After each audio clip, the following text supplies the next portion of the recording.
how do we heal our abandonment wounds, part 3. Okay, so watch the other 2 so you'll get some preliminary of imagination plus visualization equals our healing, embodying that which we need, creating a new timeline for yourself and paying attention to the new versus the old. But how do we logically do it? Okay, I have a 3-step process that I do with all my clients. I probably should charge for this, but I'm not going to because I don't care. People will want to work with me or not, so if you want to work with me, let me know. But there's 3 steps that I do, and you repeat this time and time and time again. You repeat it. Step 1, isolate the variable, isolate the trauma, isolate the core wound, isolate the feeling, isolate abandonment, isolate whatever you're wanting to work on.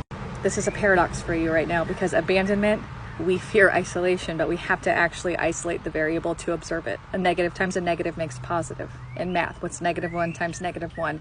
And understand that our reality follows the numbers, okay? So first we isolate it. Second, we transmute, or we feel the absolute fuck out of it. We have to feel what it feels like. And I know, I can hear you already. I know what it feels like. I lived it. I know what it fucking feels like. I know you do. But have you isolated it and sat with it in a safe space where you can actually process? Because this is the embodiment that I talked about in the last 2 videos, becoming the parent that you needed. Our parents were unable to actually hold space for us and make us feel safe, secure, and stable. So we isolate it. That lets us feel safe, right? It takes it out of our energy field so we can pay attention to it. That's safety. 2 is transmuting it, right? It's letting us feel secure in our feelings. And 3, we transcend it, or we overcome it, meaning we feel stable. We have stability, so we can go to the next one. We isolate it, we transmute it, we transcend it. We feel safe, we feel secure, we feel stable. And I know this seems silly, but this is truly how I've done it. This is my 3-step process. I don't give a lot of healing tips, but this is the one and only that has saved my life. Isolate, transmute, transcend.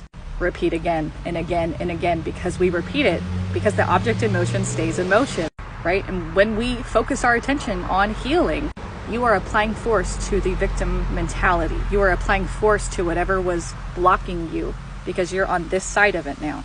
You are feeling it, but you are consciously creating space. Then the law of quantum observation comes into play. Your ego or your story will respond to you because you are focusing on it, and you are creating safety, security, and stability within your own energy field.